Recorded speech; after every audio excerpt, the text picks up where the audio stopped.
Entonces, buenas tardes para todos. Me presento, mi nombre es Sergio Núñez, soy el actual presidente de la Sociedad Científica Estudiante de Medicina de la Universidad Internacional de Américas. Estamos en presencia del doctor Ítalo Flecha, él es residente en neurocirugía, egresado de la carrera de medicina de la Universidad Nacional de Asunción.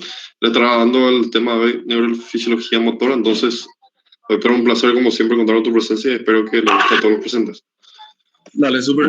Bueno, vamos a meternos en este capítulo de fisiología donde vamos a ir entendiendo cómo se forman los movimientos en los distintos tipos de patología que vamos a relacionar con las fallas que haya en distintos puntos de la formación de estos movimientos, que puede ser del origen en el trayecto y que son característicos y la parte clínica identificar bien, porque eso va a ayudar a que se diferencie y podamos llegar al diagnóstico solamente haciendo una buena historia clínica, ¿verdad? Al mirar al paciente, al interrogarle a él o a los familiares, si es que no se puede interrogar a él, ya podemos saber dónde más o menos está la lesión, ¿verdad? Y poder tomar la conducta para el tratamiento, ¿verdad? Ya sea para un tratamiento quirúrgico o para derivar al neurólogo, ¿verdad? Entonces es importante, ¿verdad? Y como ven acá las imágenes de fondo, ¿verdad? Vemos que son actividades diarias, ¿verdad? Por ejemplo, el usar los músculos de la mano, ¿verdad? El utilizar los músculos de la mano, en donde se necesita mucha coordinación motora fina, ¿verdad? Acá también vemos, por ejemplo, otra parte de coordinación, pero más motores, más motora gruesa, ¿verdad? Más para coordinación de actividades que ya hemos aprendido, ¿verdad? Como es el caso de jugar tenis, ¿verdad? Jugar ping-pong, ¿verdad? Y acá vemos el trasfondo, una patología muy común de las patologías extrapiramidales, ¿verdad? Como la enfermedad de Parkinson, ¿verdad? Que vamos a ir viendo, ¿verdad? Entonces, vamos a ver los objetivos, ¿verdad? Hay que entender algunos conceptos de motilidad, ¿verdad? Cuáles son las vías y cuáles son los componentes que la conforman y cuáles son las alteraciones y las patologías, ¿verdad? Para entender el concepto de movilidad, nosotros tenemos que dividir neurológicamente la movilidad cinética en voluntaria e involuntaria, ¿verdad? En donde siempre tenemos la voluntaria, ¿verdad? Donde se encarga la corteza cerebral, ¿verdad? La corteza cerebral, y la involuntaria, que puede ser por estructuras ya subcorticales, pero predominio del cerebelo, ¿verdad? Tenemos una motilidad estática, ¿verdad? Que sería el tono muscular. El tono muscular es la motilidad estática. Entonces tenemos la cinética y la estática. La cinética es lo que yo controlo y lo que yo no controlo, básicamente, ¿verdad? Y la estática es la que siempre está, ¿verdad? Cuando no tenemos algo cinético, ¿verdad?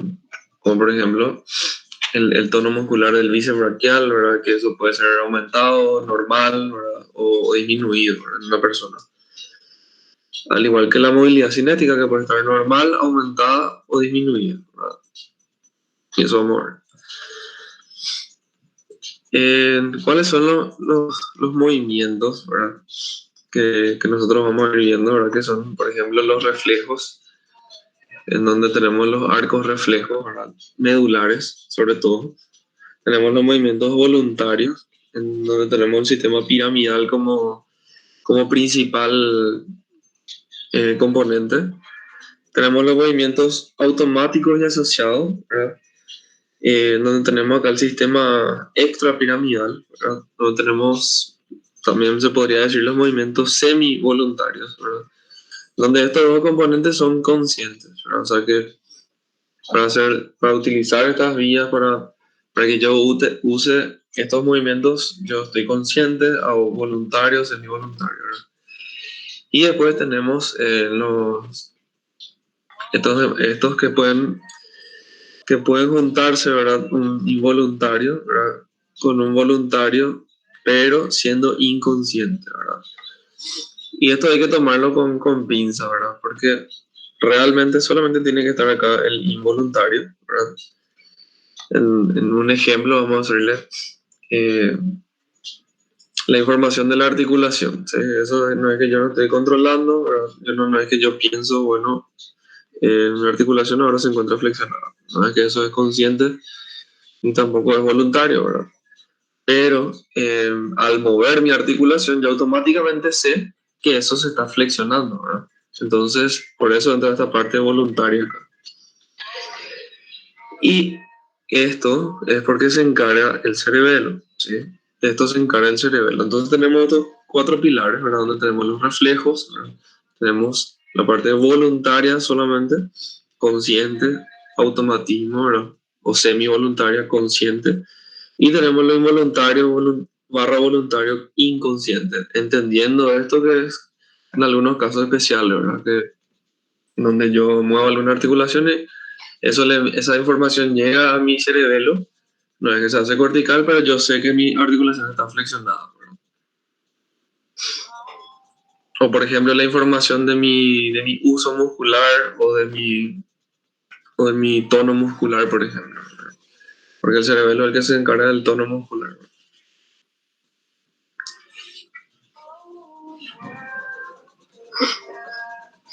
Entonces, ¿cuáles son las estructuras que conforman las vías motoras, ¿verdad? ¿Cuáles son las estructuras? Entonces tenemos en primer punto tenemos la corteza cerebral, ¿verdad? La corteza cerebral con las células estelares que son las principales, que son las células de Betz, ¿verdad? O sea, las células gigantes piramidales de Betz también se llaman, ¿verdad? A medida que vamos descendiendo vamos encontrando con los ganglios de la base, acá también tendría que estar el tálamo, después cerebelo, tronco, médula, ¿verdad? Todo en ese orden jerárquico, ¿verdad? Son las estructuras que van a conformar las vías motoras, ¿verdad? Entonces, para meternos en lo que es la corteza cerebral, ¿verdad? Para meternos en lo que es la corteza cerebral, eh, yo tengo que dividir en dos mi corteza cerebral. Tenemos la alocorteza, que forma parte del 10% de la corteza, ¿verdad? Que es básicamente la corteza instintiva, ¿verdad? La corteza instintiva. Y esta alocorteza se divide en dos otra vez. Se divide en una arquicorteza y se divide en una paleocorteza, ¿verdad? La arquicorteza es lo más viejo, ¿sí? Esta es la división filogenética de la corteza cerebral, donde la arquicorteza es lo más viejo. Es lo primero que tuvo desarrollo el ser humano, ¿verdad? Allá hablando por los primeros seres humanos, ¿verdad? En donde ellos básicamente tenían una única función en la vida que era sobrevivir, ¿verdad? Entonces, para sobrevivir ellos tenían que matar, tenían que cazar, tenían que respirar. Entonces solamente estaba desarrollado su arquicorteza, ¿verdad? Eh, que forma parte básicamente de algo que se llama sistema límbico, mal llamado lóbulo límbico. Siempre recalco yo esto porque está mal decir lóbulo límbico porque no es un lóbulo que se encarga de esto, sino que son varias estructuras de varias partes del cerebro, tanto cortical como subcortical, ¿verdad? Que se encargan de esto, ¿verdad? De esta función como sistema límbico, ¿verdad? Donde tenemos funciones de supervivencia básicamente, ¿verdad? También tenemos algunas funciones como las emociones, ¿verdad? Los sentimientos, ¿verdad? Pero va muchísimo más allá que eso, solamente el sistema límbico, ¿verdad? De hecho, que a medida que se descubran más funciones del sistema límbico, va a ser una de las áreas que más predominio funcional tiene, ¿verdad? A nivel cortical, ¿verdad?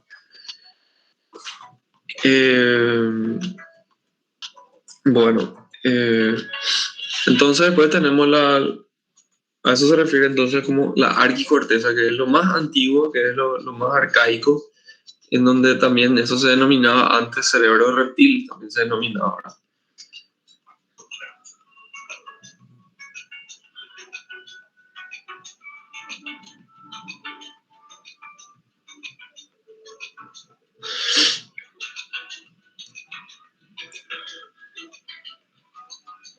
Bueno,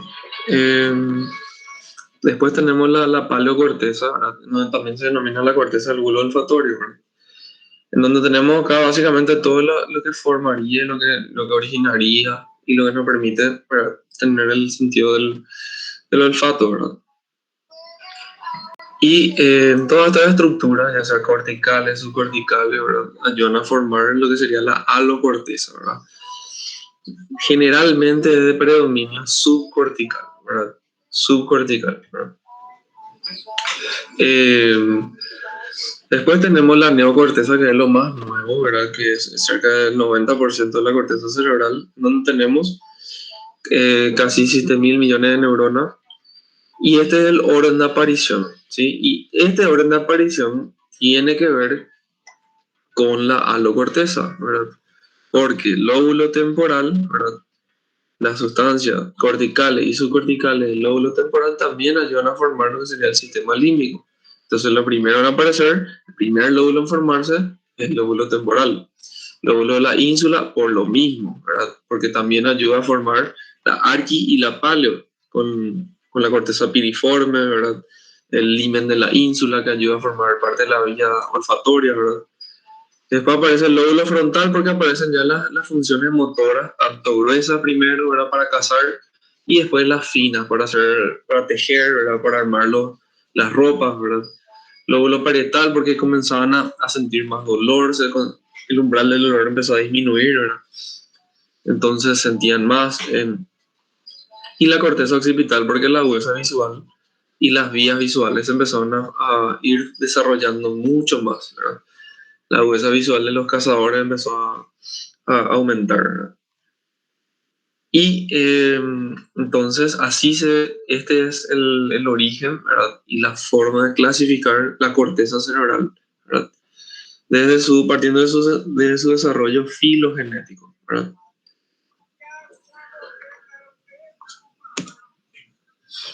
Entonces, nosotros tenemos acá estas dos partes, ¿verdad? Una parte donde ven acá que es la sensorial y otra parte que es la motora, en donde básicamente es lo mismo, pero tenemos acá esto que se llama el homúnculo, que fue escrito por Penfield y Rasmussen también, en donde tenemos acá estos lóbulos frontales, estos lóbulos parietal, occipital, temporal. Acá tenemos el surco central y este sería el giro precentral, que sería el área motora primaria, ¿verdad?, en donde se encargan todos estos movimientos, ¿verdad? Tenemos acá todo lo que sería la corteza cerebral, cara externa, superficie externa, ¿verdad? Giro precentral, donde controlaría desde abajo arriba, ¿verdad?, lo que sería la boca, si estamos del lado izquierdo, controlaría lo que sería la expresión verbal, ¿verdad? Tenemos más arriba, hacia el giro frontal medio, tenemos el control de las manos, ¿verdad?, los músculos de la mano y la musculatura distal, y hacia medial teníamos el control de los miembros inferiores, ¿verdad? Todo esto es territorio irrigado por la arteria cerebral media, ¿verdad? A partir de acá comenzaría el territorio de la cerebral anterior. Y lo mismo la sensibilidad, ¿verdad? Lo mismo la sensibilidad, ¿verdad? Donde tenemos acá los labios, ¿verdad?, que son los más sensibles, tienen muchísima inervación sensitiva, ¿verdad?, por parte del trigémino, ¿verdad? La cara también, ¿verdad? Tenemos la cara, tenemos las manos, sobre todo los pulpejos de los dedos, ¿verdad? Sobre todo el pulpejo de los dedos. Teníamos esta zona muy especial, que es la zona del cuello y el cuero cabelludo, ¿sí? Esta zona que sería parte del frontal superior, ¿verdad? Entonces acá se ven bien delimitadas las zonas, ¿verdad?, los miembros inferiores. Acá se ve bien delimitada giro frontal superior, giro frontal medio, giro frontal inferior, ¿verdad? Entonces se ve bien delimitados los giros frontales, ¿verdad? En correspondencia nomás a lo que sería el giro precentral, ¿verdad? Eso tienen que diferenciar, ¿verdad?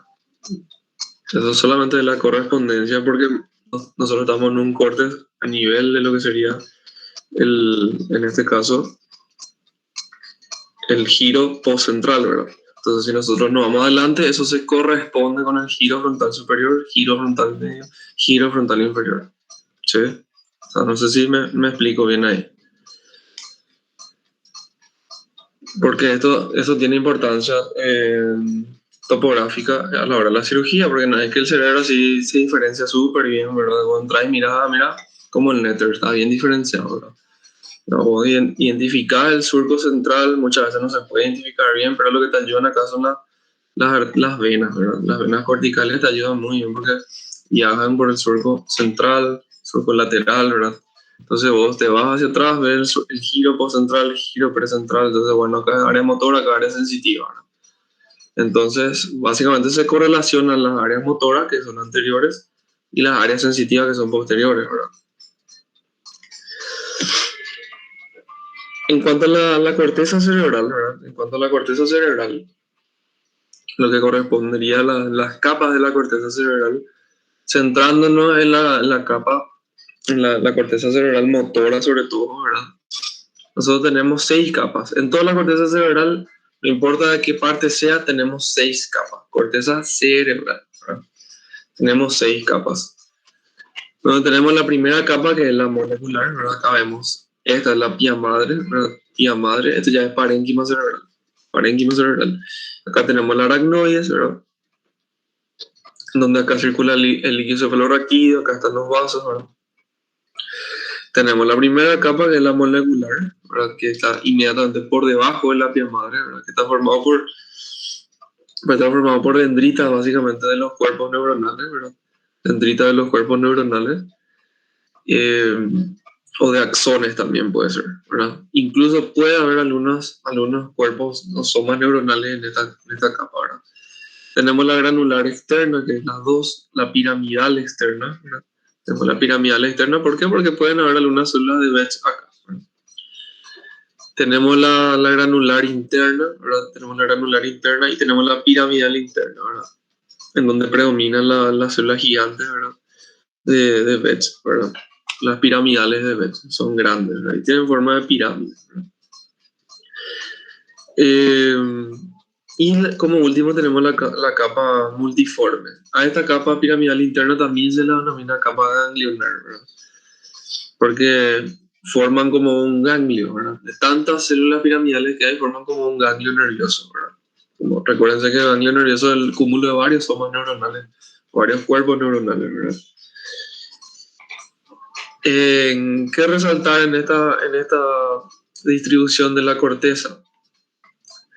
La capa 2 y la capa 4, que son las granulares, ¿verdad? Estas capas van a tener las neuronas que se denominan neuronas dinámicas y neuronas estáticas, ¿verdad? Estas son muy importantes porque las neuronas de Betz, ¿verdad?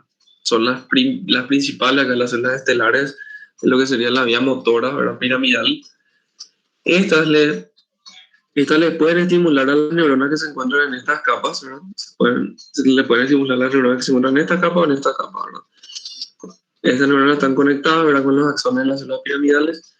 Y lo que hacen estas neuronas, tanto dinámicas como estáticas, ¿verdad? Las dinámicas, al ser estimuladas por las células de Betz, ¿verdad? Lo que hacen es inician un movimiento, ¿verdad? Inician un movimiento. Y las células estáticas van a continuar ese movimiento, ¿sí? Y estas neuronas, estos dos grupos neuronales se encuentran en la capa 2 y en la capa 4, ¿verdad? Entonces eso es importantísimo. Y más importante otra vez aún, diferenciar en las células iniciadoras y estáticas de la médula espinal o de sustancias más subcorticales, ¿verdad? Porque si vamos a tomar como de la corteza cerebral, ¿verdad? Por ejemplo, se estimula mi célula piramidal de Betz. Yo quiero mover, ¿verdad? Esta le estimula a las células dinámicas, que son las iniciadoras del movimiento, entonces estas van a estimular un movimiento, ¿sí? Estimulan un movimiento, que puede ser flexión del antebrazo, flexión de la muñeca, contracción de por ejemplo, flexión de los dedos de la mano, ¿verdad? O flexión de un dedo, ¿verdad? Eso tienen que diferenciar de contracción de un músculo, ¿sí? ¿Está bien? Contracción de un músculo no es lo mismo que contracción de un movimiento, ¿verdad? Para hacer un movimiento yo puedo necesitar uno o varios músculos, ¿verdad? Entonces, las células de la corteza cerebral piramidal van a, ya sea al iniciar o al continuar un movimiento, van a hacer, como dice su nombre, un movimiento, ¿verdad? En cambio, las células, por ejemplo, de la médula espinal, o de sustancias subcorticales, como por ejemplo los núcleos intralaminares del tálamo, ¿verdad? O núcleos vestibulares, por ejemplo, estas van a estimular un músculo o un grupo muscular, ¿sí? ¿Está bien? No realizan un movimiento, ¿verdad? No sé si se entiende lo que digo, ¿verdad? Entonces, la corteza cerebral no es que solamente estimula a un músculo, ¿verdad? O a un grupo muscular, sino que estas estimulan a varios músculos para que realicen un movimiento, ¿está bien? Y esto está coordinado otra vez por la sustancia subcortical, ¿verdad? El sistema extrapiramidal para que ese movimiento sea coordinado, armónico, que no entorpezca, ¿verdad? Por el cerebelo, ¿verdad? Para que controlar el tono con el que se mueve la postura, para que sea perfecto. Entonces, es así, ¿verdad? Y por eso es importante la distribución de la corteza, de las capas de la corteza cerebral, ¿verdad? Entonces, lo que vimos era la corteza motora, ¿verdad? Entonces, para que vean, lo principal acá, las estrellas son las células piramidales de Betz, ¿verdad? En donde tenemos en la capa 5, ¿verdad? Muchísimas células piramidales de Betz. Después, en la corteza de asociación, eso ya va casi poco y nada, ¿verdad? Ya no hay células piramidales importantes acá, ¿verdad? Donde ven luego que casi las capas se igualan, ¿verdad? Acá vemos que es gruesísima, y acá finita. Acá casi se igualan todos los grosores de las capas, ¿verdad? Lo mismo en la corteza primaria sensorial, ¿verdad? Sensitiva, que sería parietal, postcentral, precentral, ¿verdad? Y el resto de la corteza sería esto, que son básicamente de asociación, ¿verdad? Como la corteza occipital, la corteza temporal, ¿verdad? El resto de la corteza parietal, incluso el resto de la corteza frontal, ¿verdad? Entonces, este cuadro para diferenciar es muy importante.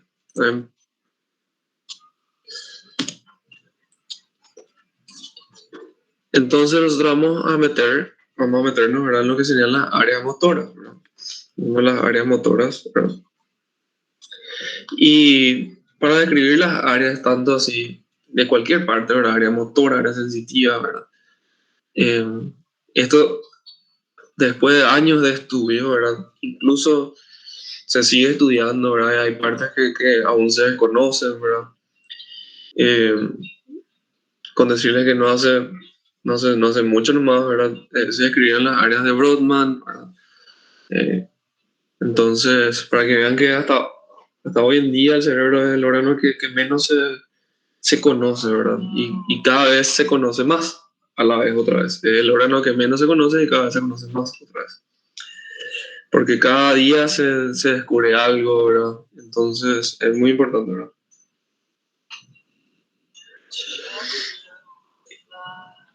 Bueno, entonces vamos a meternos en las áreas motoras donde tenemos las áreas primarias, ¿verdad? Tenemos las áreas premotoras, la área de Broca, ¿verdad? Control de los movimientos oculares, la motora suplementaria, ¿verdad? En donde tenemos acá, ¿verdad? Acá tenemos una corteza cerebral, tenemos el surco central, lóbulo frontal, lóbulo parietal. Acá tenemos que tener el surco parieto-occipital, ¿verdad? El surco calcarino, tenemos el lóbulo occipital, lóbulo temporal. Abrimos esto, tenemos lóbulo de la ínsula, ¿verdad? En este hemisferio particularmente, ¿verdad? Una vista del hemisferio izquierdo, ¿verdad? Tenemos que mencionar otras partes también que son importantes, ¿verdad? Como ven acá, esta diferenciación, ¿verdad? Acá tenemos tres estructuras, ¿verdad? Esto sería surco central, esto sería giro precentral, ¿sí? Esto sería giro postcentral, ¿verdad? Giro postcentral, esto sería surco postcentral, ¿verdad? Esto sería surco precentral, ¿sí? Y acá tenemos el surco frontal superior, ¿verdad? Surco frontal superior, surco frontal medio, ¿verdad? Entonces tenemos giro frontal superior, giro frontal medio, giro frontal inferior. Y el giro frontal inferior, en el lado izquierdo, hacia región posterior, ¿verdad? Nosotros tenemos tres partes, ¿verdad? Tenemos tres partes que son de De adelante hacia atrás tenemos la pars auricularis, pars triangularis, ¿verdad? Y pars opercularis, que sería esto. Estas tres porciones juntas forman un área, ¿verdad? Que se llama área de Broca, ¿verdad? El área de Broca, que es la parte motora del giro frontal inferior que se encarga de la expresión del lenguaje, o sea, la parte motora del lenguaje, ¿verdad? En el 95% de los casos, esta área se encuentra al lado izquierdo, ¿sí? Y el resto se puede encontrar al lado derecho, ¿está bien? Por eso no es lo mismo tener una lesión del lado izquierdo que tener una lesión del lado derecho. Las que tienen lesiones del lado izquierdo comprometen más la funcionalidad y la calidad de vida de los pacientes porque se pueden quedar sin hablar, ¿verdad? Sin poder tragar, sin poder entender incluso lo que se dice, ¿verdad? Entonces, si tenemos el área de Broca acá, ¿verdad? Si tenemos el área de Broca acá, esta área está conectada con esta otra área, ¿verdad? Donde se llama el giro supramarginal, ¿verdad? Por un fascículo que se llama fascículo arqueado o fascículo arcuato. Se comunican esto, ¿verdad? Que son fibras de asociación, ¿verdad? Y esta área se denomina área de Wernicke, ¿verdad? Que es el área de la comprensión del lenguaje, ¿verdad? Área de la comprensión del lenguaje, ¿verdad? Como les dije la vez pasada, todo lo que nosotros somos, todo lo que nosotros entendemos, todo lo que nosotros, eh, desde el punto de aprender algo, todo pasa por el área de Wernicke. Nada ingresa, ¿verdad? En forma de conocimiento, ¿verdad? Entendimiento, diálogo, eh, nada ingresa sin pasar por el área de Wernicke. Todo el área de Wernicke tiene que procesar toda esa información para que nosotros podamos entender, acordarnos, ¿verdad? Todas las demás áreas cerebrales, ¿verdad? Sobre todo la del sistema límbico, la de la memoria, todas consultan otra vez con el área de Wernicke, ¿verdad? O sea, es un área súper importante. Y forma parte del área de asociación y es la clave principal a la hora del aprendizaje y la memoria, ¿verdad? Que vamos a ver después, o sea, en otra clase, la fisiología de la memoria cognitiva sobre todo. Entonces acá nosotros tenemos, ¿verdad? Una vez que identificamos la estructura importante, tenemos área motora primaria, giro precentral, ¿sí? Que sería área 4 de Brodmann, corteza motora primaria, ¿verdad? Está bien. En esta región, ¿sí? Lo que sería área de Broca, ¿verdad? Área de Broca y un poquito por delante de lo que sería área de Broca tenemos el área motora suplementaria, ¿sí? Área motora suplementaria, ¿está bien? Entonces acá tenemos lo que sería el área 6 y 8 de Brodmann, ¿verdad? Tenemos área 6 y 8 de Brodmann. Entonces Broca y por delante, un poco por delante tenemos área motora suplementaria. Por encima, abarcando el giro frontal medio, giro frontal superior, tenemos el área premotora, ¿sí? Porque está delante del área motora primaria. Entonces, área premotora, ¿sí? Giro frontal medio, giro frontal superior. ¿Está bien? Entonces, acá tenemos lo que serían las áreas motoras. Motora primaria, motora suplementaria, premotora. ¿Está bien? Entonces acá está lo que le dije hace rato, ¿verdad? Que tenemos el área de Broca, ¿verdad? Con sus tres porciones. Esto se comunica con el área de Wernicke, ¿verdad? Que está cerca de lo que sería el polo distal del giro temporal superior y el polo distal de lo que sería el giro postcentral, ¿verdad? Del lóbulo parietal. Entonces esto se comunica con el área de Wernicke, entonces todo lo que nosotros decimos, todo lo que nos dicen, entendemos gracias a esta comunicación que hay entre estos dos. Si hay una alteración de este fascículo, podemos tener los diferentes tipos de afasia, ¿verdad? Diferentes tipos de afasia, ¿verdad? Que son miles, ¿verdad? Si yo, por ejemplo, entiendo lo que me dicen, pero no puedo hablar, entonces eso se llama afasia de expresión, por ejemplo, ¿verdad? Donde mi área de Broca, ¿verdad? Está dañada, ¿verdad? Por ejemplo, en un ácido isquémico, en un tumor, ¿verdad? Si yo, por ejemplo, hablo y digo cualquier cosa y no entiendo, entonces mi área de Wernicke está fallada, ¿verdad? Y hay otros distintos tipos, ¿verdad? Afasia nominal, donde yo no puedo decir, no puedo nombrar ciertas palabras, ¿verdad? No puedo, o sea, sé lo que es, pero no puedo decir. Por ejemplo, yo estoy viendo mi computadora, yo sé que es una computadora, pero no me sale el nombre, ¿verdad? Eso es una afasia nominal, por ejemplo, ¿verdad? Y hay muchos tipos de afasia, ¿verdad? Que realmente es importante, ¿verdad? Porque los pacientes vienen y realmente ellos son el libro, ¿verdad? Entonces, da re gusto cuando miras y entendés, ¿verdad? Eh, hay muchísimo, ¿verdad? Porque hay fascias de conducción, por ejemplo, donde nos llega nomás la información rápida, por ejemplo, el Wernicke piensa mucho más rápido que el Broca, ¿verdad? Entonces la información viaja muchísimo más. Cuando este pensó, hola, ¿qué tal? ¿Verdad?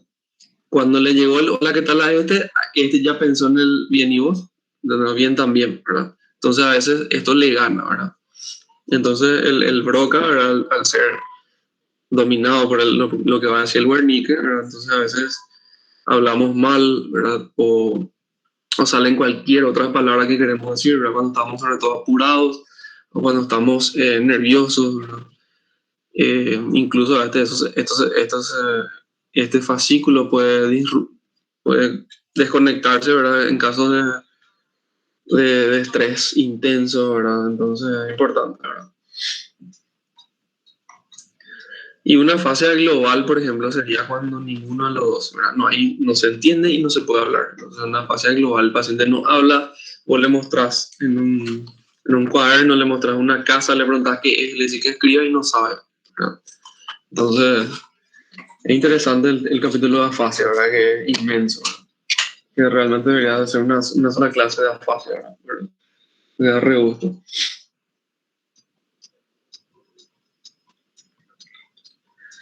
Bueno,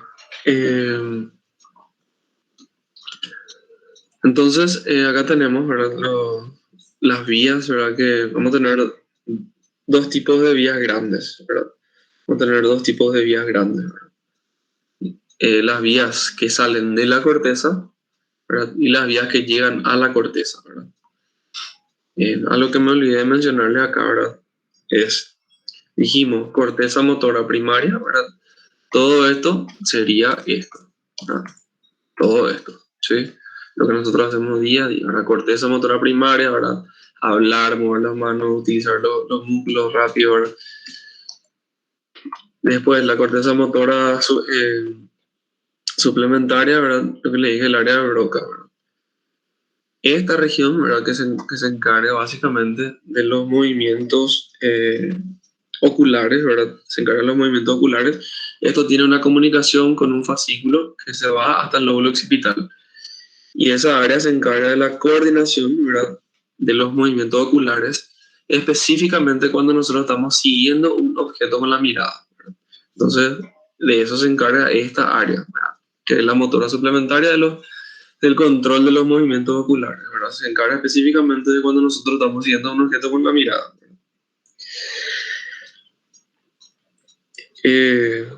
Y la función de la corteza motora, premotora, ¿verdad? La función de la corteza premotora, ¿verdad? Sería básicamente la función de neuronas en espejo, ¿verdad? ¿A qué se denomina neuronas en espejo, ¿verdad? Donde yo ya tengo la imagen mental de los movimientos, por ejemplo, voy a agarrar el celular y ya sé cómo tengo que agarrar mi celular, ¿verdad? Yo ya sé cómo tengo que agarrar un vaso, ya sé cómo tengo que agarrar un lápiz, ¿verdad? Entonces, yo ya tengo la imagen mental de mi movimiento, entonces de eso se encarga esta área premotora, ¿verdad? Y básicamente nos prepara, serían las famosas neuronas, las estáticas, predominan en esta zona, porque yo ya sé cómo tengo que continuar mi movimiento, ¿verdad? Y los que inician son estas neuronas, ¿verdad? Que son la corteza motora primaria, ¿verdad? Sobre todo tanto el área premotora y la motora suplementaria, ¿verdad? Nos preparan para los movimientos finos, ¿verdad?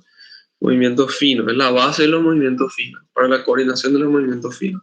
Porque imagínense, seguir un objeto con la mirada es un movimiento súper, súper complejo, ¿verdad?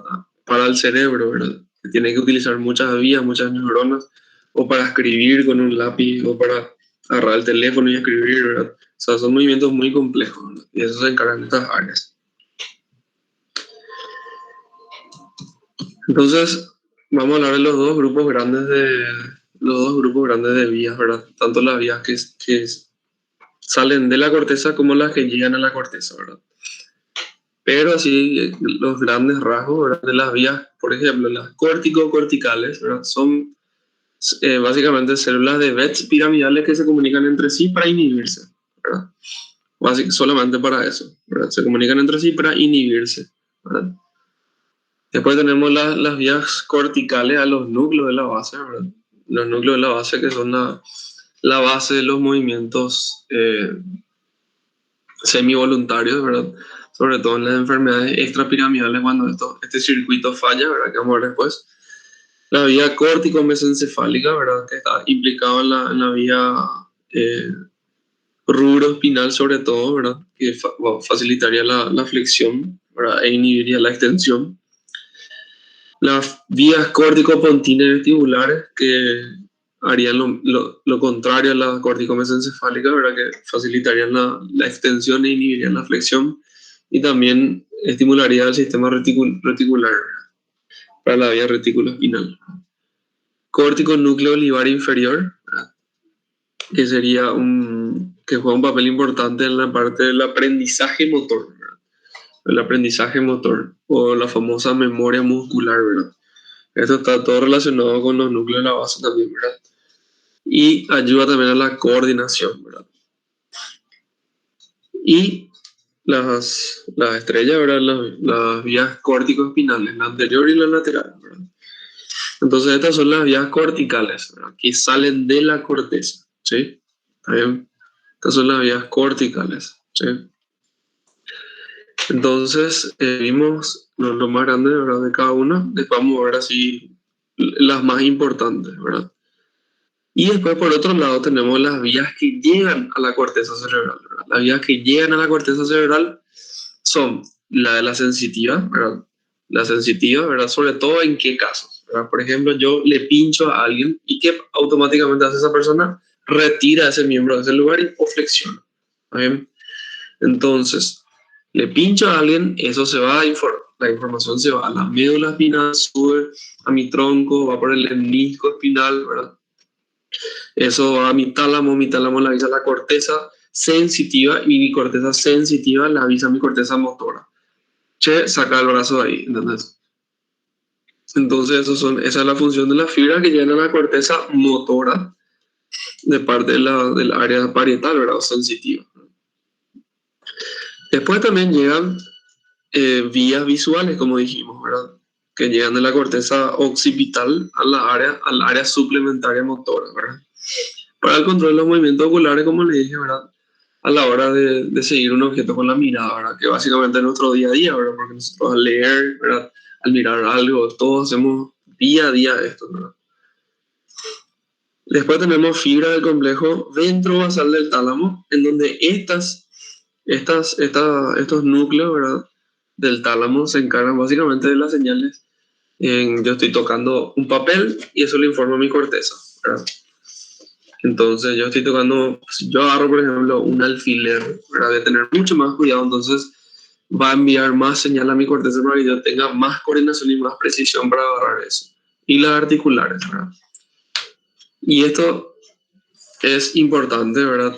Y todo tiene relación porque mientras más estímulos reciba mi corteza, más perfecto va a ser el movimiento, ¿verdad? Entonces, sobre todo para ganar mano quirúrgica, ¿verdad? Cuando agarran un portaaguja, ¿verdad? Quieren por primera vez aprender a suturar, ¿verdad? Primero tienen que ganar memoria muscular, ¿verdad? Tienen que funcionar súper bien su núcleo de la base y después, con el correr de los tiempos, estos núcleos intralaminares del tálamo, ¿verdad? Y lo del ventrolateral van a funcionar en conjunto para que esos movimientos sean perfectos, ¿verdad? sobre todo, entonces, mientras más estímulo reciba mi corteza, en mayor tiempo, ¿verdad? No es lo mismo que yo practique 2 meses a que practique 6 años a suturar, ¿verdad? Obviamente va a ser mucho más perfecto, ¿verdad? La sutura de alguien que practica 6 meses, alguien que practica 2 meses, ¿verdad? Porque va a ganar muchísima memoria muscular, va a ganar muchísima habilidad, ¿verdad? Mucha musculatura fina, más nervios van a inervar los músculos de la mano, ¿verdad? Y más corteza yo voy a usar para eso, ¿verdad? ¿Está bien? Entonces esa es la función de las vías que llegan a la corteza, ¿verdad? Le informan, es como un informe mensual, ¿verdad? De cuánto gastaste, qué hiciste, ¿verdad? Entonces, todos estos núcleos del tálamo le informan a la corteza. Che, mira, este tipo está usando un poco más su músculo de la mano. Vamos a darle más inervación.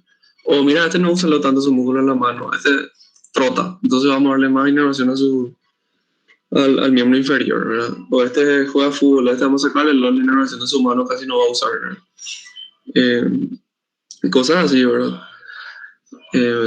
Entonces es importantísimo el aprendizaje motor, ¿verdad? Mientras más le estimules la corteza, ella te va a compensar con lo que vos necesites, ¿verdad? Pero para eso el cerebro necesita por lo menos 40 días, ¿verdad? De habituación, ¿verdad? A lo que vos quieras hacer, ¿verdad? Y eso se aplica para todo, ¿verdad? Se aplica tanto para tener un horario de sueño, tener un horario de estudio, ¿verdad? Tener un horario de un hábito alimentario, ¿verdad? Tener un hábito de ejercicio, de actividad física, ¿verdad? Entonces, el habituarle al cerebro tarda 40 días. Y una vez que vos le habitúas al cerebro 40 días, él ya va a ser automático, él solo te va a pedir, ¿verdad? Entonces, así funciona la corteza cerebral, ¿verdad? Y sobre todo la motora, ¿verdad? Te da lo que pedís, ¿verdad? Pero tiene su tiempo. Entonces, para hablar de la vía piramidal, ¿verdad? Nosotros ya sabemos que esta comienza en la célula gigante de Betz, giro precentral, ¿verdad? Estas descienden por algo que se llama centro oval, ¿verdad? Descienden a la cápsula interna, ¿verdad? Van a los pedúnculos cerebrales, ¿verdad? O al tronco encefálico, o a la médula y terminan en el músculo, ¿verdad? En el músculo. Entonces, acá tenemos un corte, ¿verdad? Axial, ¿verdad? En donde nosotros vamos a mirar lo que sería el brazo anterior de la cápsula interna, ¿verdad? Tenemos el brazo posterior, tenemos la rodilla, ¿verdad? Y más profundamente las otras estructuras que no vemos, que son retrolenticular, ¿verdad? Y entonces esto es importante porque por acá descienden, ¿verdad? Las vías piramidales, ¿verdad? Sobre todo en lo que sería el brazo posterior, la rodilla, donde descienden las vías córtico-nucleares, ¿verdad? Que se encargan de los pares craneales, sobre todo el par 7, ¿verdad? Para el control del motor de la cara, ¿verdad? Entonces descienden por acá, ¿verdad? Descienden por los pedúnculos cerebrales, ¿verdad? Descienden por los pedúnculos cerebrales. Tenemos acá la anterior y lateral, ¿verdad? Y tenemos acá las córtico-espinales, ¿verdad? Y tenemos las córtico-nucleares, ¿verdad? Acá tenemos otra imagen, ¿verdad? Donde tenemos los núcleos de la base, ¿verdad? Acá descienden las vías piramidales, ¿verdad? Descienden acá por el pedúnculo cerebral, ¿verdad?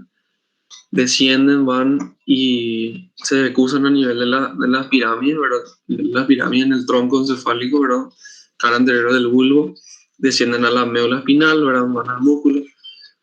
Descienden en la médula espinal, se ubican en esta región, una de ellas córtico espinal lateral y córtico espinal anterior, en el cordón anterior y en el cordón lateral de la médula espinal, ¿verdad? De ahí salen, ¿verdad? Salen, sí, o sea, ingresan realmente al asta anterior, de ahí salen por la raíz anterior, ¿verdad? Para ir a inervar al grupo muscular o al músculo, ¿verdad? Para que este pueda hacer su acción, ¿verdad?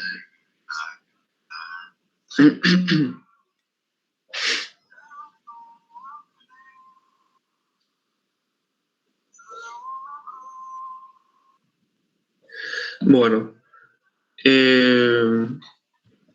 entonces acá tenemos todo lo que sería la vía piramidal, ¿verdad? Entonces ya vimos cómo sale de acá, desciende por el centro oval, cápsula, pedúnculo, tronco, médula, ¿sí? Entonces,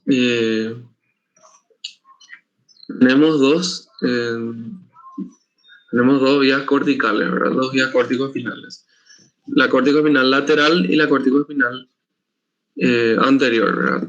Entonces, tenemos acá, desciende de la corteza, pasa por el pedúnculo, desciende por el tronco, se cruza y va al músculo, ¿verdad? Desciende, se cruza y va al músculo, ¿sí? Esta es la córtico-espinal lateral.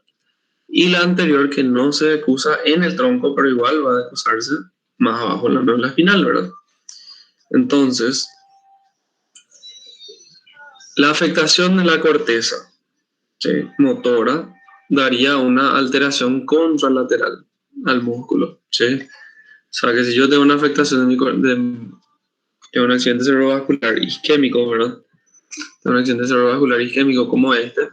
Esta tomografía, territorio de la cerebral media, ¿verdad? Territorio de la cerebral media, el paciente va a tener una alteración del lado izquierdo, ¿verdad? Porque este es el territorio de la cerebral media derecha, entonces derecho, este es izquierdo, ¿sí?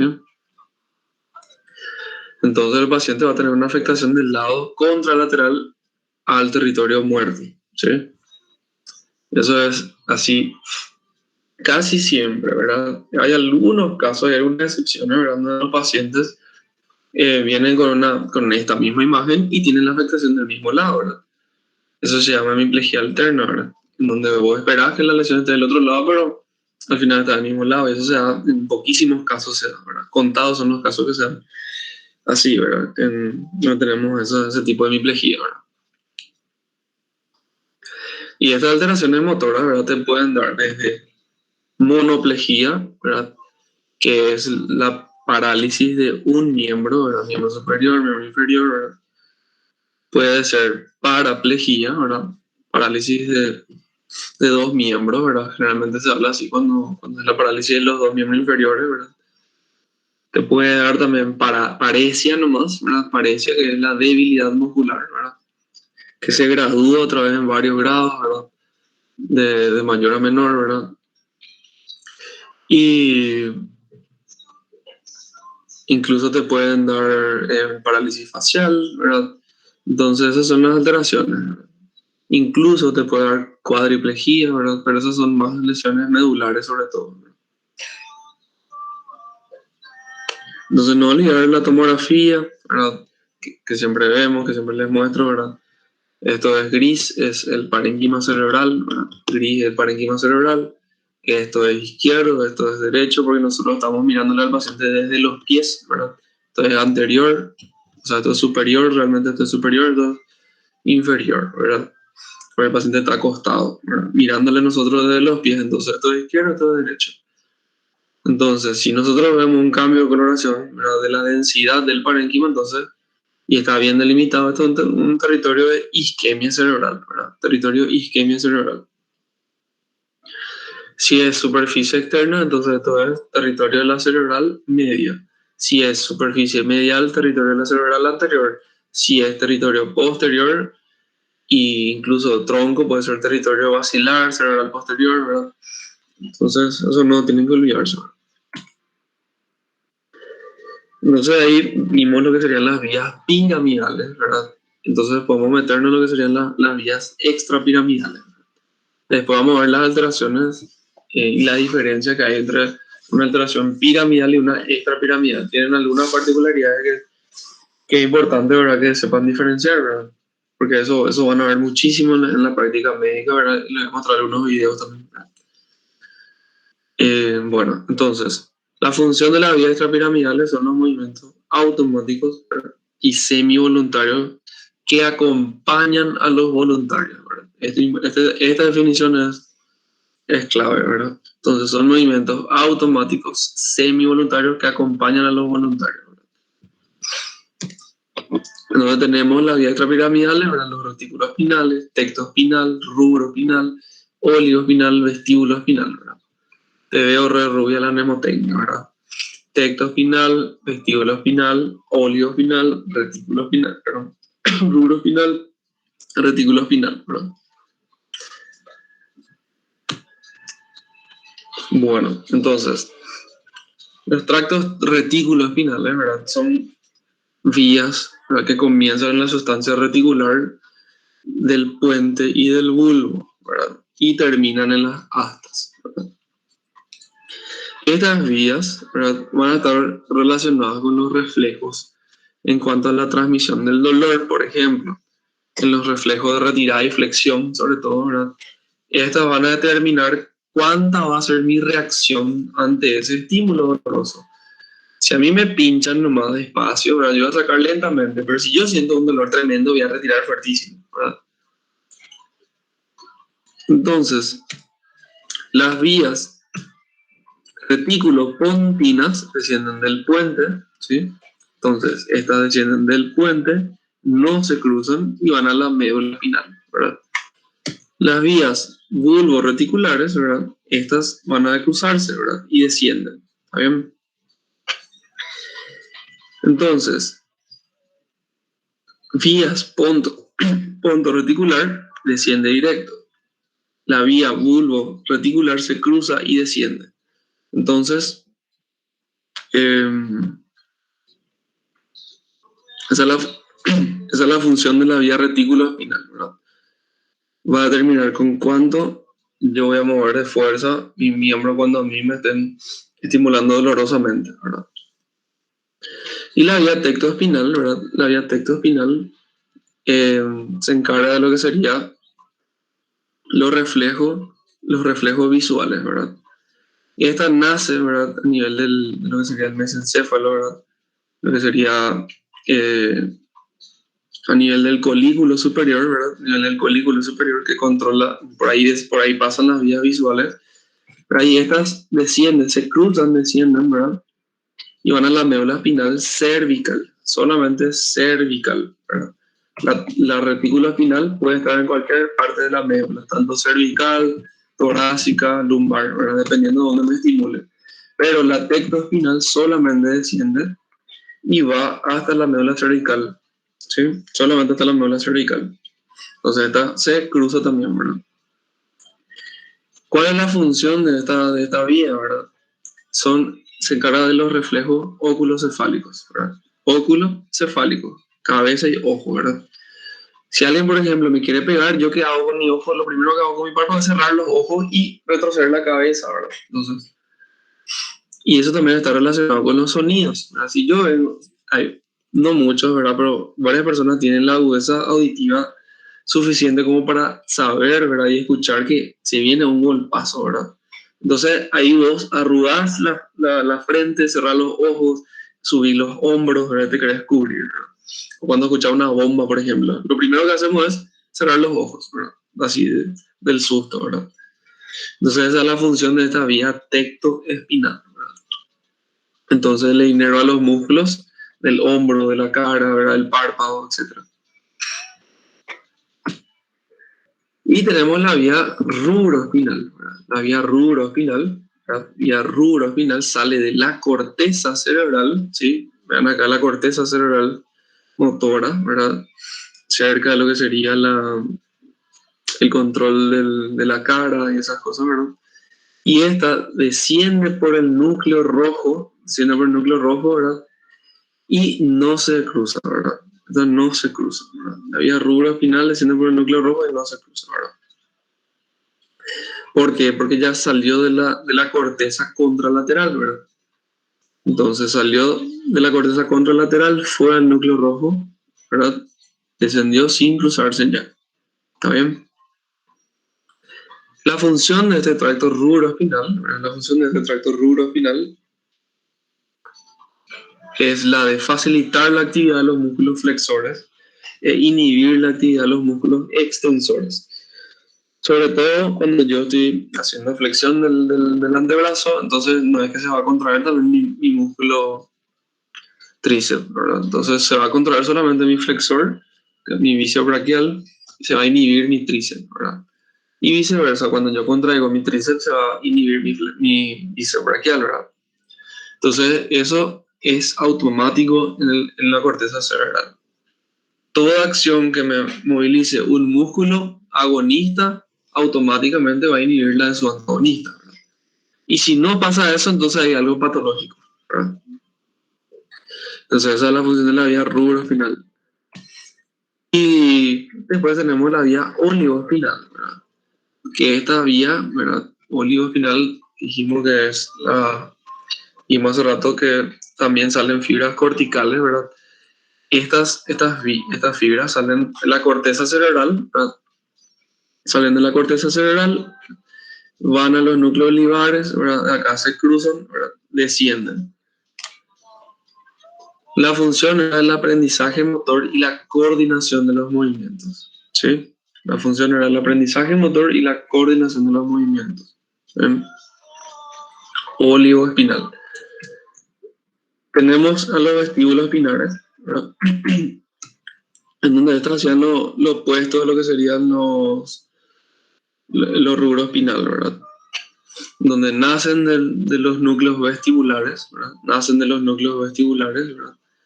Generalmente la de los mitad y mitad se cruzan, mitad y mitad no se cruzan, ¿verdad?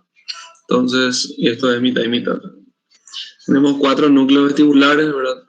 Tenemos superior, medial, lateral, inferior, o 2 mediales y 2 laterales, dependiendo de dónde lean, ¿verdad? Para la clasificación, ¿verdad? Estas se conectan, ¿verdad? Con la vía vestibular, ¿verdad? La vía vestibular del nervio, ¿verdad? Con el ganglio de Scarpa vestibular. Y llegan al tronco estas vías, ¿verdad? Llegan al tronco, descienden a la médula espinal. ¿Para qué? Para coordinar sobre todo la marcha, ¿verdad? Donde tienen que estar extendidos todos los músculos de mi tronco, tienen que estar contraídos para mantener la postura, ¿verdad? Al pararme tienen que estar contraídos y estimulados los músculos extensores del miembro inferior, ¿verdad? E inhibirse los músculos flexores, ¿verdad? Entonces, esa es la función de la vía vestibuloespinal, la diferencia de la rubroespinal, ¿verdad? Y acá tenemos donde se alteran todas estas vías, donde se alteran todas estas vías, ¿verdad? Tenemos muchas patologías, hay las más frecuentes, tenemos la enfermedad de Parkinson o los análogos de la enfermedad de Parkinson, que son los parkinsonismos, ¿verdad?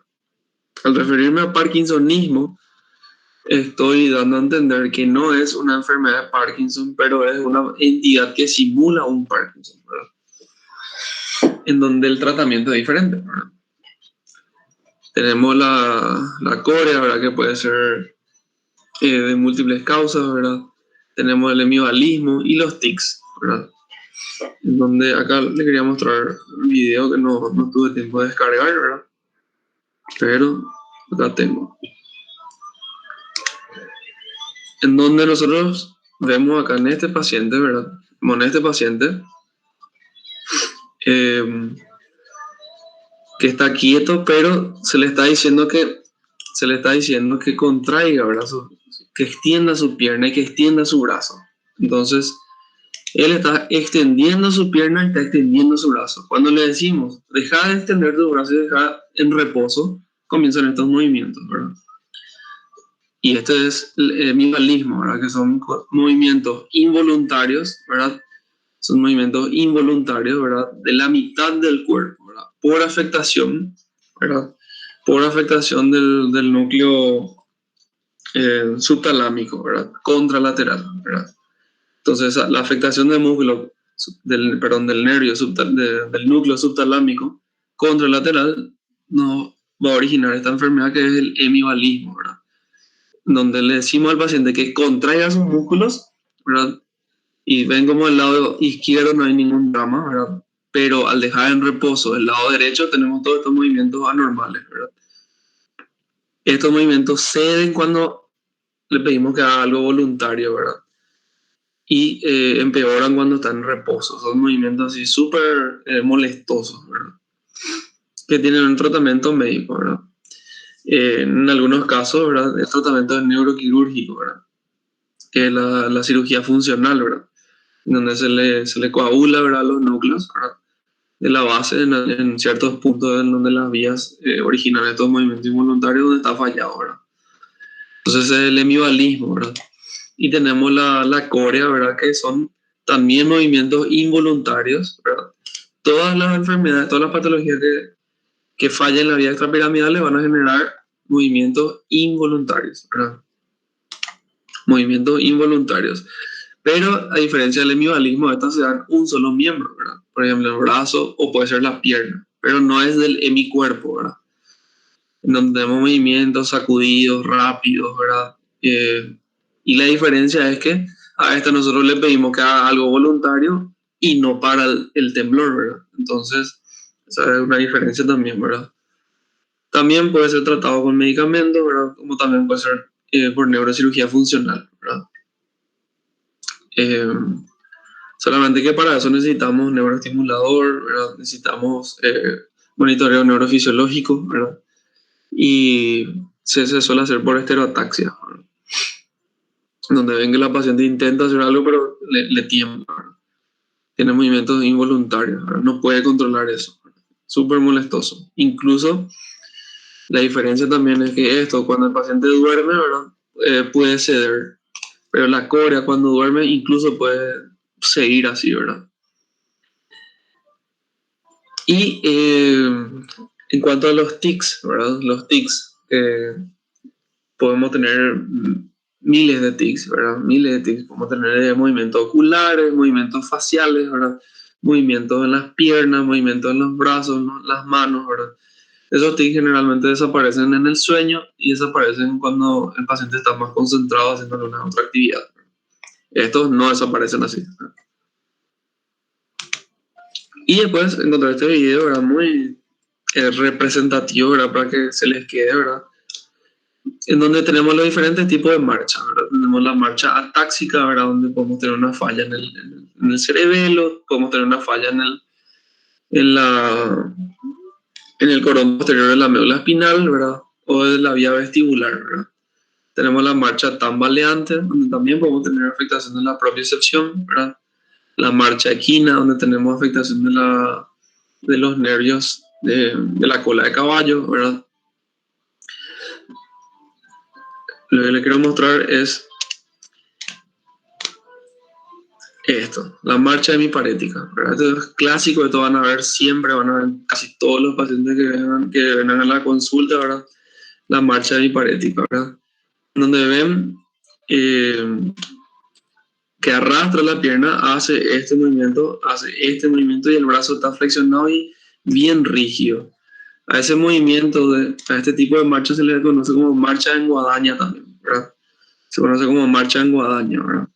Donde son pacientes ya con un accidente cerebrovascular de tipo isquémico, ¿verdad? O incluso hemorrágico, donde ese cerebro ya quedó, ¿verdad?, afectado. Y esto ya es en estado de recuperación, ¿verdad? De pacientes que ya salieron de peligro, ¿verdad? Y ya pueden caminar, ¿verdad? Entonces, son pacientes que se quedaban con el síndrome piramidal, ¿verdad? La famosa marcha en guadaña, ¿verdad? Esto no se recupera, ¿verdad? Pero sí se puede evitar que empeore, ¿verdad? Entonces, por eso es importante.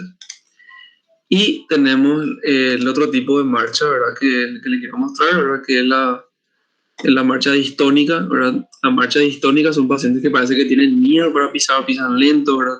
Eso también se puede dar en pacientes con alteraciones del sistema extrapiramidal y la marcha de la corea, ¿verdad?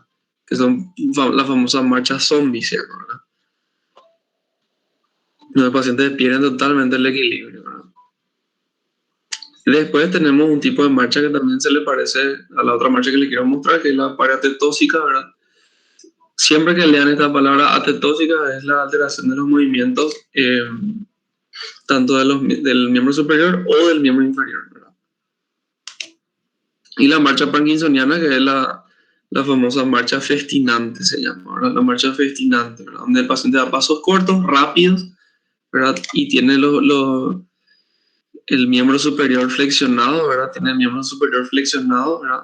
Sobre todo el antebrazo, ¿verdad? Que está en rigidez, ¿verdad? O sea, la famosa rigidez en rueda dentada, ¿verdad?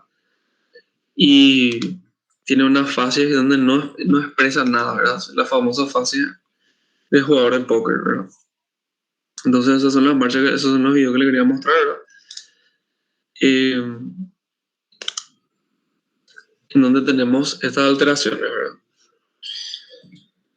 Entonces, para recordar, ¿verdad? Para recordar y meternos en este tema, ¿verdad? Nosotros tenemos acá este corte coronal, ¿verdad? Diferentes partes, diferentes niveles, ¿verdad? En donde vamos a mirar esto, ¿verdad? Tenemos acá ventrículo lateral, núcleo caudado, cápsula interna, ¿verdad? Cápsula externa, ¿verdad? Tenemos acá lo que sería el antemuro, cápsula extrema, ínsula, ¿verdad? Putamen, globo páleo externo, globo páleo interno. Núcleo lenticular, caudado putamen, núcleo o cuerpo estriado, ¿verdad? Entonces, para acordarse, ¿verdad? Que esto está íntimamente relacionado, conectado, ¿verdad? Vamos a ver ahora las vías, los circuitos neuronales que están en esa región, ¿verdad? Que es sumamente complejo, pero una vez que se entiende, da gusto y se entiende por qué fallan las vías, ¿verdad? Entonces acá tenemos, ¿verdad? Tenemos A y B, ¿verdad? Lo A sería lo normal, ¿sí? Y lo B sería lo alterado, ¿verdad? Entonces, ¿dónde comienza todo? Comienza en la corteza cerebral. ¿Se acuerdan que la corteza cerebral podía eh, dar sus fibras a otras regiones y recibir sus fibras de otras regiones? Una de esas regiones eran los núcleos, la base. Bueno, este es ese caso, ¿verdad? Donde la corteza cerebral da su fibra, o sea, estimula a lo que sería el cuerpo estriado, que es caudado y putamen. Cuerpo estriado, eh, secretando la flechita, todo lo que sería flechita negra, estimula, secretando glutamato como neurotransmisor excitador. Glutamato como neurotransmisor excitador. La estimulación del cuerpo estriado, ¿verdad? La estimulación del cuerpo estriado hace que se activen los canales de dopaminérgicos, ¿verdad? Si se activan los canales dopaminérgicos de tipo 1, ¿verdad? Se activan los canales dopaminérgicos de tipo 1, ¿verdad? Eh, en este caso, ¿verdad? La sustancia negra compacta, ¿verdad? Tenemos dos tipos de sustancias negras, ¿verdad? Recuerden que la dopamina se produce en la sustancia negra, ¿verdad? Del mesencéfalo. Entonces, la activación de mi cuerpo estriado por mi corteza cerebral, por el glutamato, se activa mi sustancia negra compacta. ¿Para qué? Para que esta secrete dos tipos de dopamina. O sea, la dopamina es la misma, pero el canal por el que sale es el diferente, ¿verdad? Por uno va a salir la dopamina por el canal tipo 2 y por otro va a salir la dopamina del canal tipo 1. La dopamina que sale por el canal tipo 1 estimula, la dopamina que sale por el canal tipo 2 inhibe, ¿sí? Eso nomás tienen que saber con respecto a eso. Entonces, la activación de mi cuerpo estriado va a hacer que él secrete por este lado un neurotransmisor inhibidor que es el GABA, ¿verdad? Entonces, al secretar mi cuerpo estriado GABA, le va a inhibir a este, que es el globo pálido externo. Entonces, al estar inhibido mi globo pálido externo, ¿verdad? Él no va a secretar GABA acá y se va a activar mi núcleo subtalámico, ¿sí? Entonces, la inhibición de mi globo pálido externo por mi cuerpo estriado hace que no secrete, para que no funcione el globo pálido externo. Entonces, como él normalmente secreta GABA, entonces al estar inhibido no va a secretar GABA. Entonces mi núcleo subtalámico se va a activar y va a secretar normalmente glutamato. ¿Para qué? Para que le active a mi globo pálido interno, ¿verdad? Que está relacionado con la sustancia negra reticular, para que éste pueda secretar GABA e inhibir la mitálamo, y mi tálamo no le estimula mi corteza. Entonces, ¿se dan cuenta de la explosión mental que es esto? Entonces, vamos a recordar, todas las flechitas que ustedes ven acá es lo que normalmente harían, ¿verdad? Yo les estoy explicando lo que pasa, ¿sí? Entonces, corteza cerebral glutamato, activa mi cuerpo estriado, ¿sí? Cuerpo estriado secreta GABA, que es un inhibidor, le inhibe a mi globo pálido externo. Mi globo pálido externo, al estar inhibido, se anula esta secreción, entonces mi núcleo subtalámico no se inhibe. Entonces, al no ser inhibido, entonces funciona normal, ¿verdad? Y secreta glutamato, que es un neurotransmisor activador, ¿verdad? secreta el glutamato, que es un neurotransmisor activador, le activa mi globo pálido interno. Entonces mi globo pálido interno, ¿qué hace? Secreta GABA. ¿Para qué? Para inhibir la mitálamo. ¿Para qué? Para que mi tálamo no secrete el glutamato. Entonces esta información no va a llegar a la corteza cerebral, ¿verdad? Entonces, esta vía, ¿sí? Ya entendimos. ¿Está bien? Ahora, vamos a entender esta otra vía que es más corta. Cuerpo estriado, activado por mi corteza, secreta GABA, le inhibe a mi globo pálido. Entonces mi globo pálido, ¿qué pasa? No secreta GABA para inhibir la mitálamo. Entonces mi tálamo, al no estar inhibido, secreta el glutamato. Entonces, ¿qué pasa? Le activa la corteza. Entonces, se dan cuenta que una vía le activa esto para que le inhiba esto, para que la información no llegue acá, y otra vía le inhiba esto para que esto no le inhiba esto, para que la información llegue acá. ¿Ven? Entonces vemos dos vías diferentes. Una es la vía directa, porque esta llega directamente al globo pálido, y esta es la vía indirecta, que llega al globo pálido. Entonces, la vía directa es activadora del tálamo, y la vía indirecta es inhibitoria del tálamo. ¿Está bien? Por ejemplo, yo voy a suturar. Agarro un portaaguja, ¿verdad? ¿Qué vías se van a activar acá? Las dos, ¿verdad? Las dos. ¿Por qué? Porque yo necesito que esta vía se active, le inhiba mi globo pálido, para que este no secrete inhibición a mi tálamo. Entonces mi tálamo le pueda enviar la información a la corteza cerebral. Entonces se coordina mis movimientos voluntarios, ¿verdad? Para eso sirve, para la coordinación de movimientos voluntarios.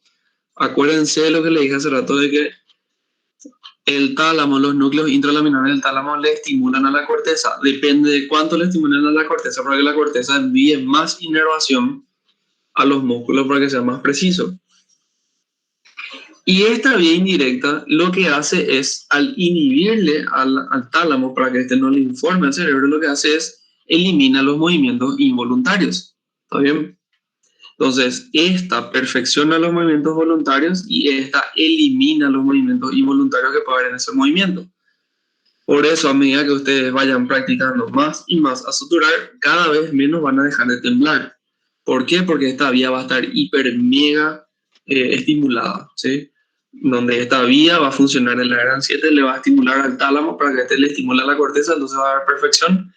Y para que disminuyan los temblores, esta vía le va a inhibir al tálamo. Entonces, el tálamo no va a tirar de más la información motora a la corteza. Eso es lo que pasa. ¿Se entiende eso? Sé que es un poco complejo, pero es importante entender.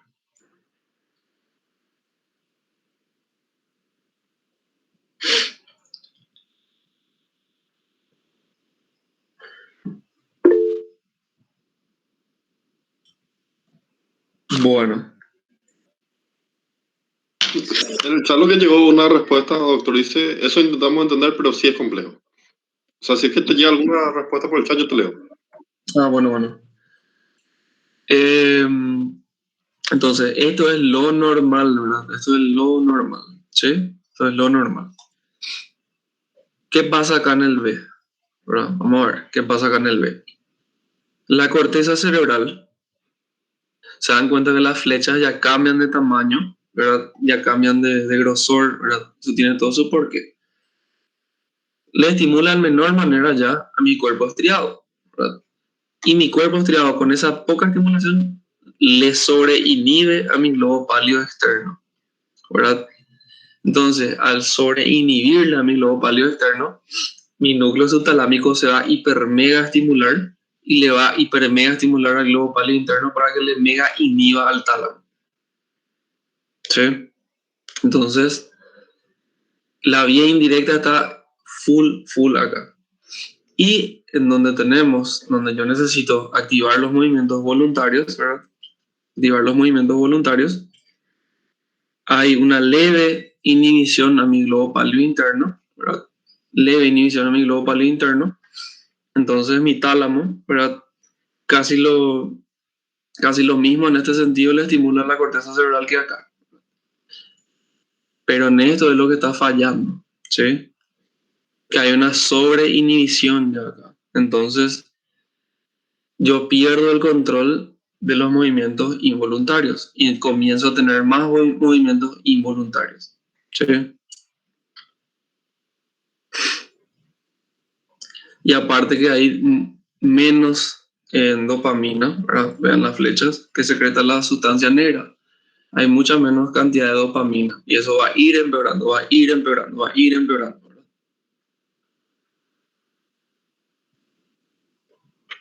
Entonces, al estar muy estimulado mi globo pálido por mi núcleo subtalámico, esto le va a inhibir muchísimo al tálamo. Entonces, como no hay un equilibrio porque si esta flecha es así de gruesa, esta flecha también tiene que ser así de gruesa como esta, para que funcione en coordinación perfecta. Si esta flecha es así de gruesa y le inhibe de más al tálamo, entonces el tálamo no va a enviarle la información a la corteza cerebral para que ésta coordine los movimientos. Entonces mi corteza cerebral piensa que está haciendo todo bien, porque le llegó la información, o sea, de hecho no le llegó luego la información para coordinar los movimientos, ¿verdad? Entonces, si yo quiero agarrar, por ejemplo, o sea, si estoy en reposo, esto me va a temblar, la mano me va a temblar, ¿verdad? Me va a temblar la mano, ¿sí? Esto solamente pasa cuando yo quiero hacer algo voluntario, ¿sí? Entonces, el famoso temblor en reposo se da a consecuencia de fallas en esta vía, ¿sí? En donde no hay una inhibición de los movimientos voluntarios por afectación de la vía indirecta, ¿sí? O sea, de las dos vías realmente, de las vías del circuito del cuerpo estriado y globo pálido, ¿sí? Bueno, entonces el paciente va a tener estas características, ¿verdad? Que son los toppings de la enfermedad de Parkinson, ¿verdad? Donde van a tener rigidez de los miembros, ¿verdad? Tener rigidez, una fase, un poker face, ¿verdad? O fase amímica, la postura rígida de la columna, ¿verdad? En donde hay una hiperlordosis, ¿verdad? El temblor en reposo, el famoso temblor en cuentamonedas, ¿verdad? Los pasos cortos y rápidos, ¿verdad? La famosa marcha festinante, ¿verdad? Entonces, esto en reposo, ¿verdad? El paciente tiembla así, tiembla. ¿Por qué? Porque no hay una pérdida de inhibición, o sea, porque hay una pérdida de la inhibición de los movimientos voluntarios, ¿verdad? Normalmente, si yo estoy en reposo, casi todos temblamos un poquitito, ¿verdad? Pero no por eso tenemos Parkinson, ¿verdad? Es por eso, es porque la vía diariamente está controlando, ¿verdad? Los movimientos involuntarios. Entonces, esta vía pues le inhibe a los movimientos involuntarios. Esta vía inhibe los movimientos involuntarios. La vía indirecta corta, disminuye, inhibe los movimientos involuntarios. La vía directa facilita los movimientos voluntarios, coordina, ¿sí? Entonces, esta coordina los movimientos voluntarios, facilita, ¿verdad? Y esta inhibe los involuntarios, que son los temblores. Entonces, al fallar esta vía, se pierde la inhibición de los movimientos involuntarios, entonces temblamos. Y al fallar esta vía, perdemos también la coordinación motora, los movimientos aprendidos, por ejemplo. Estos pacientes ya no pueden manejar, ¿verdad? Ya no pueden agarrar un celular así normalmente, ¿verdad? Y cada vez va a ser peor, ¿verdad? El temblor. Llega hasta el punto en que eso incluso no puede ni siquiera cepillarse, no puede ni siquiera agarrar el control de la tele, no, nada, absolutamente nada. Porque es una enfermedad neurodegenerativa que es rápidamente progresiva, ¿verdad? E incluso se ven ya en pacientes mucho más jóvenes últimamente, ¿verdad? Por la degeneración neurológica que tienen los pacientes, ¿verdad? No todos pues se cuidan bien, ¿verdad? Incluso los que se cuidan, ¿verdad? Porque en muchos casos es al azar, ¿verdad? Esporádica y es más frecuente en pacientes hombres, ¿verdad? Y la diferencia entre los síndromes, ¿verdad? Que córtico espinal, los síndromes piramidal y el extrapiramidal, ¿verdad? La diferencia es que en cuanto al tono muscular, ¿verdad? El córtico espinal nosotros tenemos primero una etapa de flacidez, ¿verdad? Donde el paciente tiene su ACV y tenemos una etapa de flacidez. Le levanta el brazo y el paciente se cae así su brazo, ¿verdad? Y después con el correr de la semana, de los meses, ya esto se va más espástico, ¿verdad? Y entonces se hace muy rígido, ¿verdad? Y esto tiene la famoso signo, ¿verdad? Que es el efecto de la navaja, ¿verdad? La navaja de muelle es la famosa navaja que ahora sí se despega y a toda bala, ¿verdad? Entonces los miembros de esos pacientes, sobre todo los miembros, el antebrazo con el brazo tan hiperflexionado, así como le mostré en el video de la marcha. Y la rigidez del extrapiramidal es la rigidez plástica, ¿verdad? En donde vos le podés extender el brazo, pero es una rigidez en rueda dentada, se llama eso, ¿verdad? Desciende despacito eso, ¿verdad? No es espástico como el piramidal, ¿verdad? En cuanto a la hipertonía, ¿verdad? La distribución es en los flexores del brazo, extensores en las piernas, sobre todo, ¿verdad? Eh, Este puede ser en el tronco, como le dije, ¿verdad? A nivel de la columna cervical, ¿verdad? Puede ser también a nivel de las extremidades, puede ser de una sola extremidad, ¿verdad? En este no hay movimiento involuntario, en este sí hay. Puede haber temblor, puede haber corea, hemivalismo, distonía, ¿verdad? Como le expliqué hace rato. Los reflejos acá están altos, ¿verdad? Están aumentados, ¿verdad? A 4 cruces, incluso patológicos, clonus. Eh, los superficiales también van a estar presentes, como los sensitivos, ¿verdad? Como los Babinski. Acá no, ¿verdad? Acá pueden estar normales, ¿verdad? O un poquito altos, ¿verdad? Y acá el punto clave es que no hay movimiento, ¿verdad? Acá no hay movimiento, ¿verdad? ¿A qué se refiere eso? Porque la vía piramidal está muerta.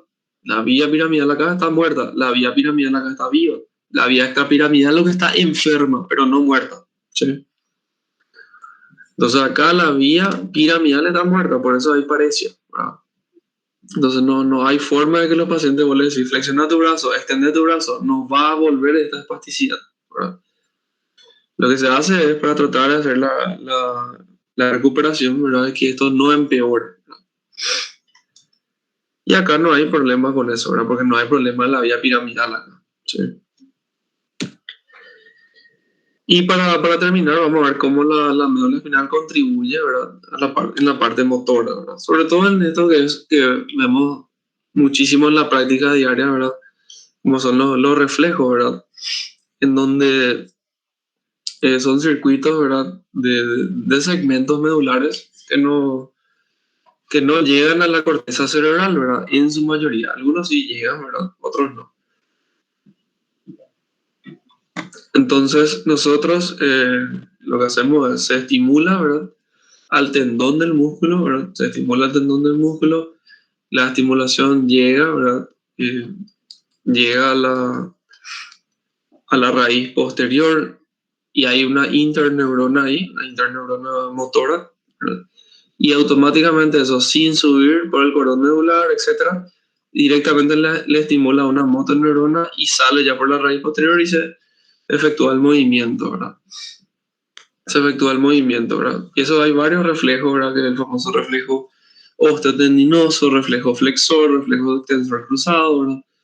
Que son tipos de reflejos que se dan mediante las interneuronas. Estos, por ejemplo, llegan a la corteza, este también llega a la corteza, pero el osteotendinoso no llega a la corteza, se queda en la médula, ¿verdad?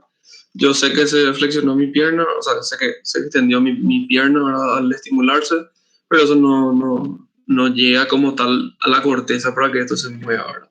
En cambio, esto sí, ¿verdad? Llega a la corteza para que yo pueda retirar mi brazo, ¿verdad? O flexionar cuando hay un estímulo doloroso, por ejemplo, ¿verdad?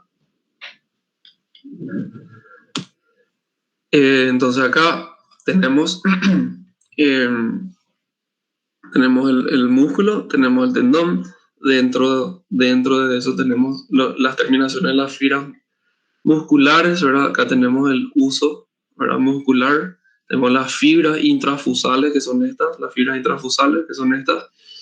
y dentro de eso tenemos el órgano tendinoso de Golgi. El órgano tendinoso de Golgi, que se encuentra dentro de las fibras intrafusales musculares, es un órgano de recepción sensitiva. Él detecta el estiramiento muscular y automáticamente le informa eso a estas fibras nerviosas que están acá, que son las fibras gamma, ¿verdad? Son las fibras gamma, y eso le informa a la médula le informa ya sea a mi cerebelo, ¿verdad? Que se está estirando esto, y después si hace falta se le informa a la corteza cerebral, ¿verdad? Por ejemplo, cuando yo me voy al gimnasio, levanto una pesa, esto se estira, ¿verdad? Esta información viaja y eso le informa al cerebelo y a la corteza. Entonces la corteza dice, bueno, esto se está estirando, vamos a darle más inervación, más músculo, más fuerza, ¿verdad? Y después al día siguiente sentimos que está todo duro, ¿verdad? Después del gimnasio. Es porque la corteza envía una inervación para estimularle a esta fibra y mantener un tono muscular elevado en este caso, ¿verdad? Que después va a ser el basal de esa persona, ¿verdad? Así que regularmente se va al gimnasio, ¿verdad?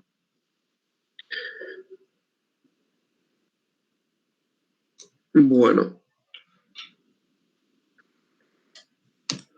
Y después tenemos los diferentes síndromes medulares, ¿verdad? Como vimos en la vez pasada en la parte de sensibilidad, pero ahora en lo que respecta a la parte motora, ¿verdad? Eh, Tenemos, por ejemplo, la sección medular transversa, ¿verdad? Que es la mielopatía transversa, ¿verdad? Eh, que es la completa, ¿verdad? Vamos a decirle. Tenemos la hemisección, que es el síndrome de Brown-Sequard, ¿verdad? En donde primero, ¿verdad? Hay varias etapas, ¿verdad? Tenemos la primera parte donde hay flacidez, eso es en todo. Siempre que se corta una fibra, siempre hay flacidez primero. Y se pierde toda la sensibilidad que hay por debajo de la lesión y no hay reflejo porque ya se cortó toda la médula, se cortó, ¿verdad? Se cortó toda la médula, entonces no hay reflejo, no hay sensibilidad, no hay motor. Y después de lo que se llama el shock medular, varias semanas, incluso meses, ¿verdad? Tenemos síntomas de motoneurona, de la primera motoneurona, donde tenemos la espasticidad, ¿verdad?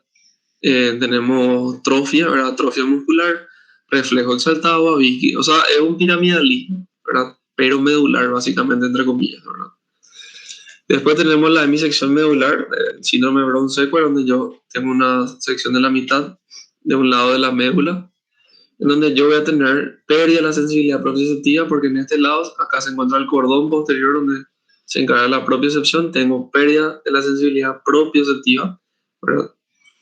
Tengo pérdida de la sensibilidad termoalgésica contralateral, porque acá se encuentra mi fascículo de espinotalámico anterior y lateral, pero es contralateral la pérdida de la sensibilidad, ¿verdad? Tengo una disminución ipsilateral, ¿verdad? De la fuerza muscular, ¿sí? Porque se altera mi córtico espinal y se altera también, o sea, mis córticos espinales, ¿verdad? Como ya es medular, va a ser ipsilateral de la lesión, porque acá, en este caso, ya se cruzaban las vías, ¿verdad? Acuérdense que las vías piramidales se cruzan más arriba. ¿Está bien? Voy a tener Babinski, ¿verdad? Que es el Babinski, es un reflejo sensitivo patológico, ¿verdad? Donde se le estimula la planta del pie y lo normal es que yo eh, flexione, ¿verdad? Lo normal es que yo tenga el reflejo de flexionar, ¿verdad? Los dedos, ¿verdad? En este caso, los pacientes tienen una extensión, ¿verdad? Y también tengo síntomas de la primera motoneurona. Después tengo síndrome medular anterior, ¿verdad? Síndrome medular anterior, tengo síndrome medular anterior, tengo síndrome medulares posteriores, ¿verdad? En donde depende de qué se afecta. Si ustedes saben, bueno, hasta anterior, bueno, voy a tener motora. Cordón, bueno, acá qué vías pasan por acá, ¿verdad? Termoalgesia, también corticoespinales, posterior propiocepción, ¿verdad? Así nomás. El centro medular, ¿verdad? Que esto es importante, ¿verdad? Porque tiene algo característico que es se pierde la sensibilidad del tacto, ¿verdad? Y entonces hay analgesia, ¿sí? ¿Verdad? Hay analgesia. a nivel de la lesión, ¿sí? El resto está todo conservado, ¿sí? Porque solamente se altera esto, centro, acá, solamente el centro. Y lo característico es que ahí solamente pierde la sensibilidad del mismo lado, o sea, del mismo nivel. Por ejemplo, si se lesionó, por ejemplo, acá a nivel T4, solamente este nivel T4 se va afectado. A diferencia de esto que se afecta a la mitad para abajo. Y después hay otro síndrome, ¿verdad? Que es el síndrome del cono medular y de la cola de caballo. La afectación del cono medular me va a dar una alteración de la sensibilidad característica que se llama hipoestesia en silla de montar, se llama. Si ustedes se sientan en una silla de montar, entonces todo ese territorio que ustedes usan para sentarse, todo eso va a estar adormecido, ¿verdad? O sea, sería cara interna de muslo, ¿verdad? Glúteos. Entonces es síndrome de cono medular. Hipoestesia en silla de montar, afectación de esfínteres, ¿verdad? Y los reflejos están conservados. A diferencia del síndrome de la cola de caballo, en donde yo tengo una afectación de territorio dependiendo de qué nervio de la cola de caballo esté afectado, ¿verdad?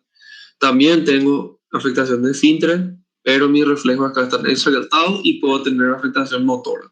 ¿Está bien? A diferencia del cono medular. Bueno, y terminamos acá lo que sería la parte de neurofisiología motora, ¿verdad? Si tienen alguna pregunta, ¿verdad? Acá estamos en una trepanación, ¿verdad? Un paciente pediátrico, en una urgencia, ¿verdad? Con un hematoma subdural. Se cayó de la cama el bebé de 10 meses. Entonces, acá, por ejemplo, estamos usando la fisiología motora, estamos usando las manos, estamos usando músculos gruesos, ¿verdad? Control proximal, distal, ¿verdad? Haz corticoespinal, coordinamos con las vías extrapiramidales. No podemos fallar. Si fallamos un pediátrico, lesionamos el cerebro. Atajamos la cabeza, tiramos suerito, bien, todo coordinado, ¿sí? Y usamos la motora suplementaria para seguir el objeto con la mirada, ¿verdad? Reflejo tectoespinal, todo utilizamos en una cirugía, ¿está bien? Entonces, si tienen alguna pregunta. Buenísimo.